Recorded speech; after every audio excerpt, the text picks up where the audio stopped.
Alright, what's good, peoples?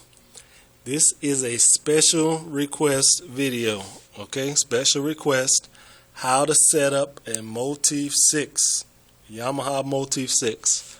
It may be a little different on either the ESs or the XFs or whatever. Maybe a little different. This is the first model Motif, years old, almost a decade old now, but whatever, it's what you got, it's what you got. So this is the easiest way for you to set up your own custom sounds in it, as far as layering, splitting, and saving it. This is the easiest way for you to do it. Now the first thing you're going to need, one of these memory cards right here, okay? It's a 3.3 volt memory card. It was very hard for me to find this about, I'd say, almost 7 years ago. Almost 7 years I've had this keyboard, and then they had discontinued this memory card. They didn't make it anymore. So I had to, look around. I think I got it off eBay or something. So it's very hard for me to find one. So, but you're going to need one of these, and that's the only way you're going to be able to save anything off of this. Save your own custom sounds. The next thing is, this is the way you do it. And I learned this off their website years ago. That's the way I've been doing it ever since. You go to your pattern, all right? Regular old pattern. Any number here is 1 through 30, whatever. Doesn't matter. But I'm just going to use pattern number 15 because I don't have anything saved in this one. A fresh, unused pattern. Now you can record your own loops. That's kind of what it was designed for. You can record your own loops in these patterns. You can record a drum loop, or you can record a bass line, or whatever. You can actually record a song, either in songs or patterns. But I'm going to use this not to record. I'm going to use it to make a custom sound out of. Now, what we do is, first thing we do is we go to mixing. Okay? And you notice here on mixing, everything is power grand piano. All the channels are power grand pianos, okay? Look, every channel, power grand piano. Big deal. So let's set category search. Now we're on piano. How about a keyboard? How about we just try how about a max time? That's a nice sound. Nice Rhodes sound there. Max time. Enter. Okay, so our first channel is set. Now let's go to the next channel. What do we want here? Maybe like a bass. How about we'll put a bass at the low end. Again, category search and bass. Now come over here. Let's pick a good bass. Every bass doesn't fit. How about a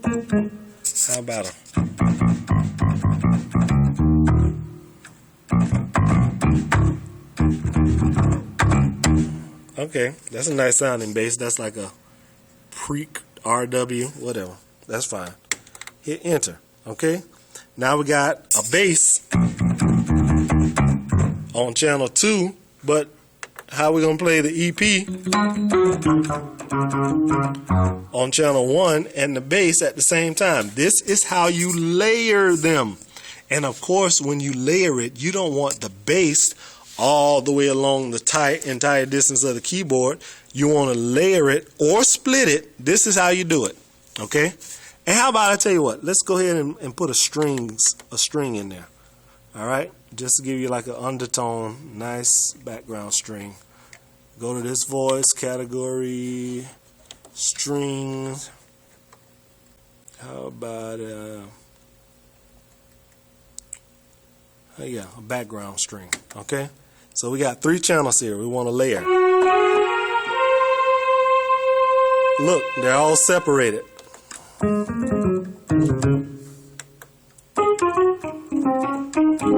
Okay? Now, how do we layer and split these sounds and then save them? First thing we do, well, I'm keep saying first thing we do, but you go to edit, and then you're going to have to edit 1. Okay? Edit 1. All right, you got that? It's going to bring up this screen right here. This is the screen you need to be at. This screen is you can set the modes. It's polyphonic, mono. But you notice here on the receive channel, you see the 1, 2, 3, 4. These are the output channels. You want every one of your sounds to play through channel 1. Okay? So go there and decrease, set it to 1. Go to the 3 there, set that to 1. Now, every one of your sounds is going to come through channel 1. Okay? But come on, man. Do we really want to hear a bass layered with a string? Layered with a Rhodes sound? No. So let's do something about this. Let's go to output, tone, output. Hang on, I think it's limit. That's it, it's limit. Okay, now we had a bass on channel 2. We don't want our bass to go the entire distance of the keyboard. So let's bring, you see that G8? Let's bring that down to about a C3. Okay, about a C3. B3, C3. Okay, what that does is that stops that bass. Listen to the bass. Oh, let's go back to channel 1. Listen to the bass. You hear the bass loud and clear. Look at that. Bass, no bass. Bass, no bass. Because the bass stops right here at C3. No bass. Okay? But still, that's not the sound we're looking for. That kind of sounds kind of horrible. So let's do this. Now we got our output selected. Let's go back to mixing and volumes. Now, we don't want the strings to be as loud as the EP. So we bring that volume down. The strings are supposed to be background. Okay? So, sounds a little bit better.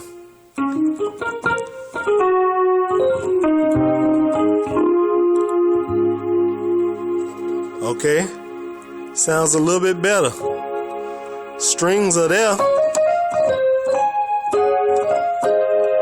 But it's background now. You see, you bring that volume down. And that bass is kind of loud too. Let's bring the volume for that bass down, but not all the way. Okay, now let's see how that sounds. I'm only using one hand now, so I can't play a full chord just for you to see.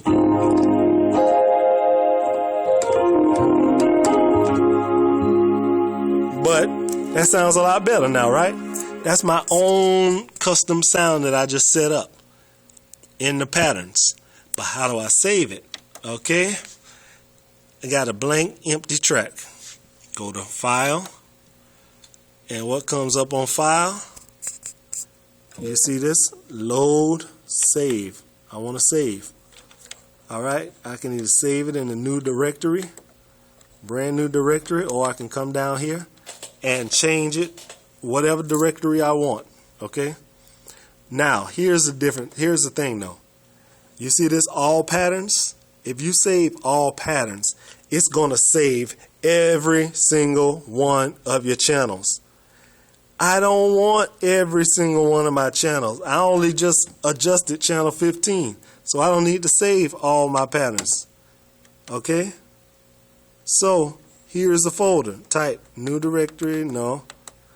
Go to all. No, not yet. Not yet. Hang on.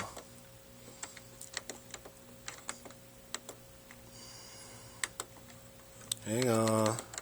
Whoa. First thing first. Sorry about this. I forgot a step. The next step is you have to name your pattern, okay? Now, you notice when you go to utility, here's where you can transpose this thing. I wouldn't recommend it. I never transpose, but whatever. To each his own. You can edit. This is where you can name. Edit the job. Okay, you go to pattern job. You see this? Go over here to pattern, style name 5, and now you give this a name that you're gonna always remember. Say whatever, you got to do one letter at a time. I don't know why, but here, L, let's just make this La. Okay, complete. Now the name of this sound is La. We don't have any tracks. We didn't record any tracks. We didn't record any phrases, no events, no notes, no whatever. But here is what I found. It's a lot easier if you just press record for a second, okay? Just press record and record something.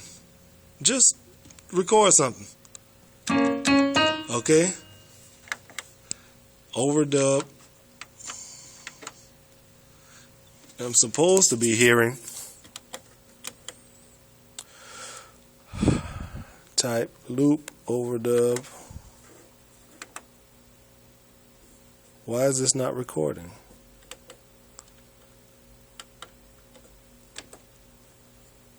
It's like the sequence is going, but it's not really going.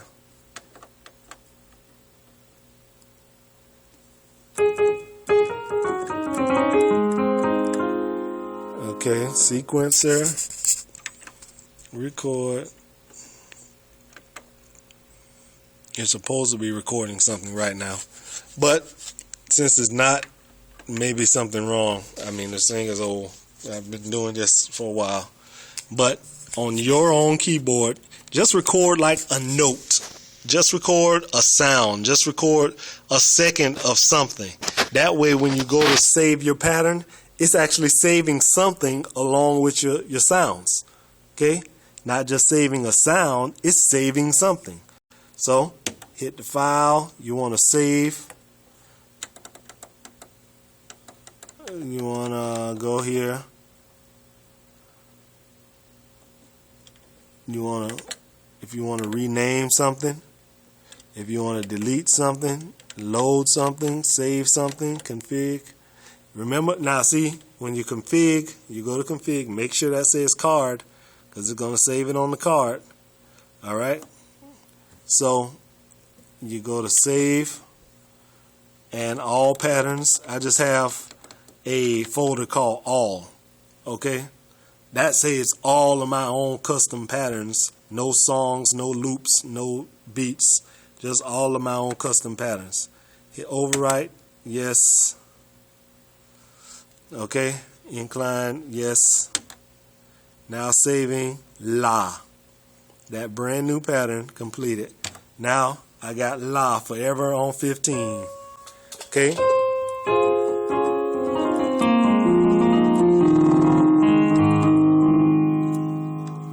That's not right. I knew it was going to happen. I knew it was going to happen. It didn't save anything I just did because I didn't record something. My recorder is off. But anyway, that's the way you do it, okay? My keyboard apparently is not all completely functioning the way it's supposed to be right now. But that is the way it's done. Sorry I couldn't demonstrate perfectly, but that is the way that it is done. Okay? If you got any problems, you got any questions, this video is a little long, but that's the way you set your own custom sounds and save them.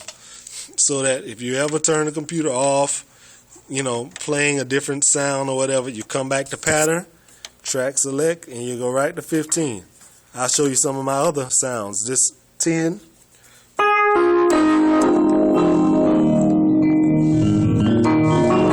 I play this one a lot in church because it's so full. I also play this one. It's got horns in it. Like, it's got horns and strings on the top and a little bass on the bottom. Okay? So you got a bass on the bottom, you got horn and string on the top. So I got that one. I got this like just almost similar to the one I just did. That one's got more organ. This one just strictly EP. Okay, this is a split. With piano, no bass on this, just piano with horn split. So you know, I've done mine.